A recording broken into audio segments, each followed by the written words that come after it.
2058 साल जेठ 19 गते शुक्रबारको राति राजा वीरेन्द्र, रानी ऐश्वर्या, युवराज दीपेन्द्र, नवयुवराज निराजन, अधिराज कुमारी श्रुति सहितका 10 जनाका लागि कठोर काल बनेर निम्तिएको थियो।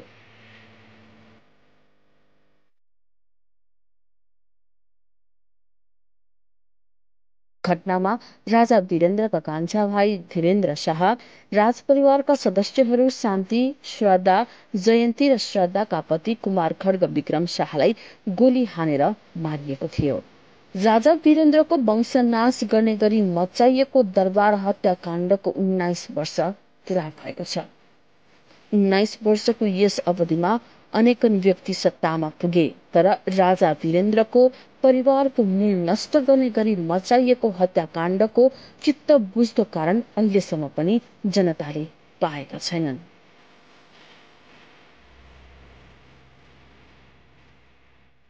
नेपालको इतिहासकै कालो दिनका रूपमा अंकित जेठ 19 मा भएको घटनाबारे अझै पनि नेपालीको मन सन्तुष्ट हुने गरी तथ्य बाहिर आउन सकेको छैन।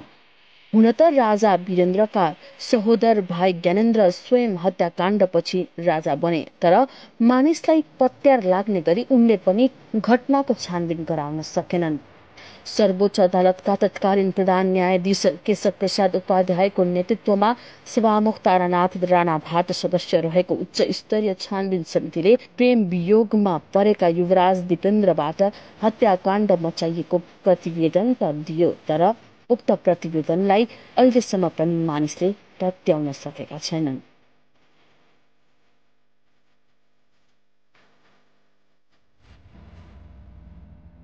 ज्ञानेन्द्र बाहेक नै पनि यो कालखण्डमा दर्जनौं व्यक्ति प्रधानमन्त्री बनेर सत्ता सम्हाले, तर कसैले पनि त्यस हत्याकाण्डको उचित छानबिन गराएनन् र गराउन पनि सकेनन्। वीरेन्द्रको वंशनाश भएको नारायणहिटी दरबारको प्राङ्गणमा उभिएर इतिहासकै सबैभन्दा ठूलो हत्याकाण्डको तथ्य सार्वजनिक गर्ने आश्वासन प्रत्येक जसो शासकले दिए, तर दण्डहीनताको जालोमा लपेटिएको नेपाली सत्ताले यो घटनालाई पनि उसै गरी छाडिदियो जसरी अरू सैकडौं घटनाहरू न्याय नपाएर इतिहासको गर्भमा विलिप्त भए। नेपाली जनताको मनमा विकासवादी, शान्तिप्रेमी र एक शालीन राजाका रूपमा स्थापित वीरेन्द्र अन्तर्राष्ट्रिय जगतमा पनि उत्तिकै लोकप्रिय मानिन्थे, तर उक्त अकल्पनीय काल रात्रिपछि उनी संसारमै एउटा दुःखद घटनाबाट परिचित रहे।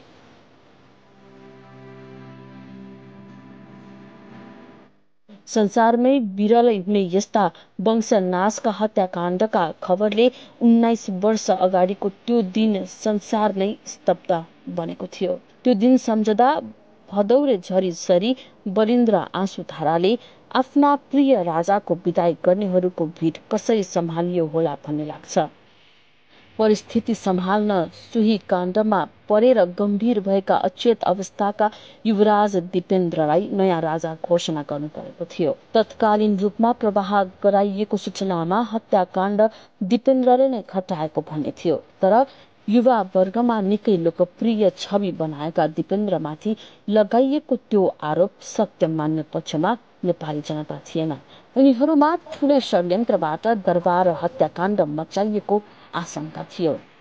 हत्याकाण्डका समयमा प्रधानमन्त्री रहेका गिरिजाप्रसाद कोइरालाले यस घटनालाई बारम्बार ग्रान्ड डिजाइनको संज्ञा दिइरहे, तर उनले त्यस हत्याकाण्डपछिको डिजाइन के थियो भन्ने कहिल्यै खुलासा गरेनन् र त्यो ग्रान्ड डिजाइन पछाडिको रहस्य गिरिजाप्रसाद कोइरालासँगै हराएर गयो। देशमा एकातिर संसदीय व्यवस्था विरुद्ध चलाइएको माओवादी सशस्त्र हिंसा चरम उत्कर्षमा पुगिरहेको थियो। अर्कोतर्फ सिंहदरबार केन्द्रित सत्ता चरम भ्रष्टाचार र अनियमितताका कारण अलोकप्रिय थियो। जनता देशको राजनीतिप्रति अत्यन्तै निराश थिए। शासन प्रशासन राज्यको ढुकुटीमा लुट मच्याउने खेलमा लिप्त थियो, जुन अहिलेसम्म कायमै छ। यस्तो बेलामा कल्पना पनि गर्न नसकिने एउटा भयङ्करको वज्रपात नेपाल र नेपालीले सहनु परेको थियो। मुलुकमा बहुदलीय व्यवस्थाको पूर्ण बहालीको माग गर्दै जनआन्दोलन हुँदा जनतालाई शक्ति छाड्ने र नछाड्ने भन्नेमा दरबारभित्र तीव्र बहस हुँदा उदारवादी राजा वीरेन्द्र जनतासँग शक्ति साझेदारी गर्ने निर्णयमा पुगेका थिए। त्यसले पनि उनीप्रति सबै खाले नागरिकको सम्मान थियो। कट्टरतावादी दरबारियाहरू कुनै हालतमा पनि बहुदलीय व्यवस्था पुनर्स्थापना गर्न नदिने पक्षमा हुँदा पनि राजा वीरेन्द्रले आफ्ना जनतासँग नै सत्ता साझेदारी गर्ने बाटो रोजे। 2046 सालमा मुलुकमा नेपाली कांग्रेस र कम्युनिष्टहरूले शुरू गरेको जनआन्दोलन उत्कर्षतर्फ पुग्दै गर्दा राजा वीरेन्द्रसँग सत्ता टिकाउनका लागि राष्ट्रिय सार्वभौमिकतामै कटौती गर्ने खालको प्रस्ताव भारतले पठाएको दावी गरिएको थियो। उक्त प्रस्तावपछि राजा वीरेन्द्र मुलुकको सार्वभौमिकता कटौती हुने विदेशी प्रस्तावमा लम्पसार परेर सत्ता टिकाउने भन्दा दलका नेताहरूसँग साझेदारी गर्ने पक्षमा उभिएको तथ्यहरू स्थापित भइसकेका छन्। आजभन्दा 75 वर्ष अघि विक्रम सम्वत 2020 साल पुस 14 गते पिता महेन्द्र र माता इन्द्र राज्य लक्ष्मी शाहको जेठा सन्तानका रूपमा जन्मिएका वीरेन्द्रले विक्रम सम्वत 2028 सालमा बाबु राजा महेन्द्रको निधनपछि राजा बनेर राजवंशको परम्परा सम्हालेका थिए।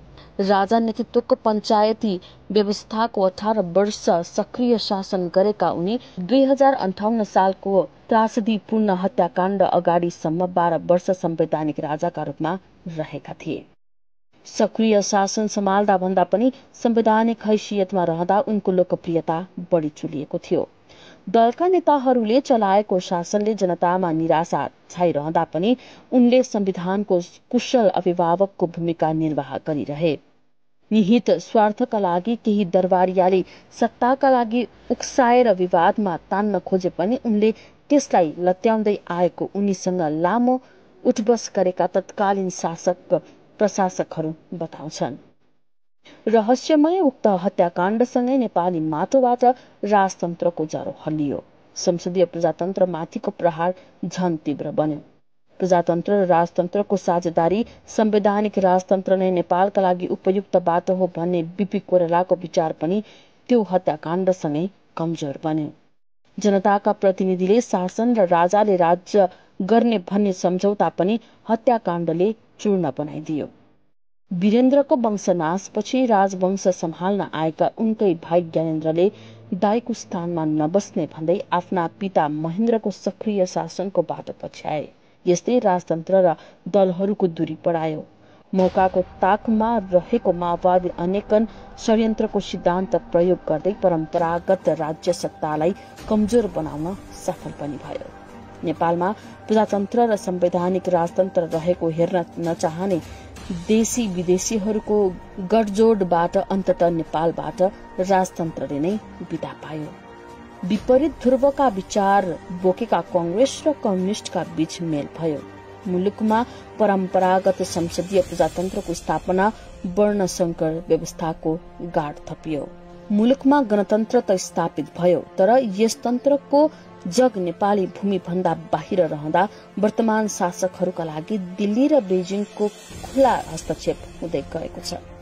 दक्षिणको भारतले कालापानी, पश्चिम काली पूर्वको नेपाली भूमिमा कब्जा जमाउँदा उत्तरी चीनले सगरमाथा आफ्नो भूमिमा रहेको प्रचार छेडेको छ। अमेरिकी युरोपियनहरूको स्वार्थमा संविधानका पानाहरू नै रंगिएका छन्। विश्वमा क्रान्तिले तत्कालीन रुसी जार शाहको वंशनाश गरिए बाहेक यस्तो दर्दनाक घटना संसारमै विरलै भएको छ। यस्तो कठोर काल बेहोर्न विवश भएका तत्कालीन राजा वीरेन्द्र सहित दरबार हत्याकाण्डमा ज्यान गुमाएकाहरूप्रति हार्दिक श्रद्धा सुमन।